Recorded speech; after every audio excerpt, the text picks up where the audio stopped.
welcome back. Yes, I am back. So I know it's been so long since I haven't posted anything. It's almost 7 to 8 months. I know अभी आप लोग सोच रहे होंगे कि मैं इतने दिनों तक कहाँ थी एंड कोई भी वीडियो क्यों नहीं पोस्ट कर रही थी, कोई भी अपडेट क्यों नहीं था मेरी लाइफ का। उसके पीछे का रीज़न ये है कि जब मैं मुंबई आई और जब मैं वापस जाने वाली थी Delhi, I got to know that I was pregnant and it was an unplanned pregnancy. And as you all know, I was preparing from Delhi for UPSC.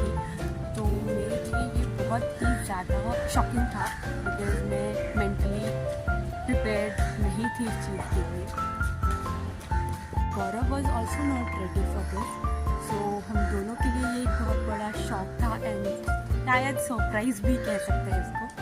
But initially we were not ready और हम लोग बहुत डर गए थे कि अभी क्या करना है, कैसे होगा, प्रिपरेशन कैसे करेंगे और कैसे मतलब मैनेज करेंगे चीज़ों को, बिकॉज नहीं रेडी थे हम इस चीज़ के लिए। तो पहले तो हमने डिसाइड किया, एक्चुअली मैंने डिसाइड किया कि okay let's not continue this pregnancy, इसको हम लोग अभी नहीं करते हैं।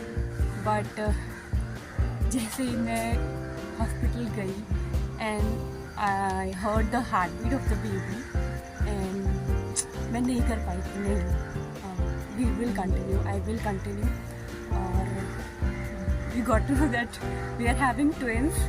तो ये बहुत बड़ा झटका था कि एक तो पहला सरप्राइज़, दूसरा तो उससे बड़ा सरप्राइज़। उसके बाद फिर मैंने और गौरव ने डिसाइड किया कि ठीक है मैं दिल्ली नहीं जाती हूँ, हम लोग प्रेगनेंसी कंटिन्यू करेंगे, यहीं पे रह के मैं प्रिपरेशन करूँगी। बट चीज़ें चेंज होने लगी, वैसे नहीं गई जैसे हमने प्लान किया था। मूड स्विंग्स आने लगे, लैक ऑफ इंटरेस्ट होने लगा। तो आफ्टर ऑल दीज थिंग्स मैंने I took a break.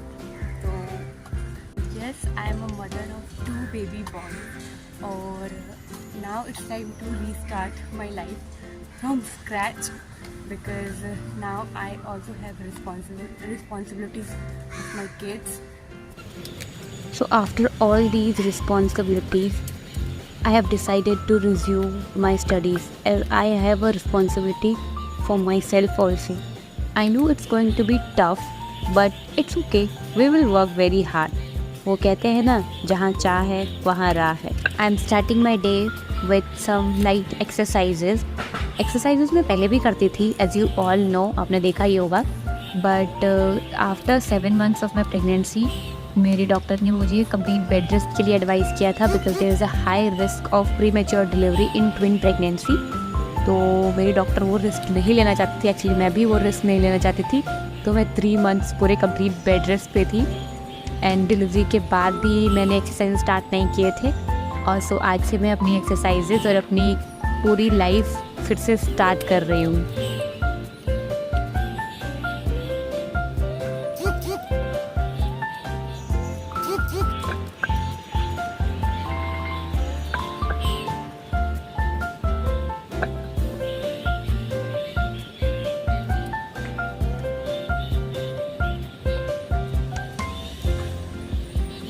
I am back from the park and आते ही मेरा एक छोटा शैतान मुझे उठा हुआ मिला जो कि अभी आधी नींद में है, बट उसको मम्मा की गोदी चाहिए थी और एक अभी भी सोया हुआ है।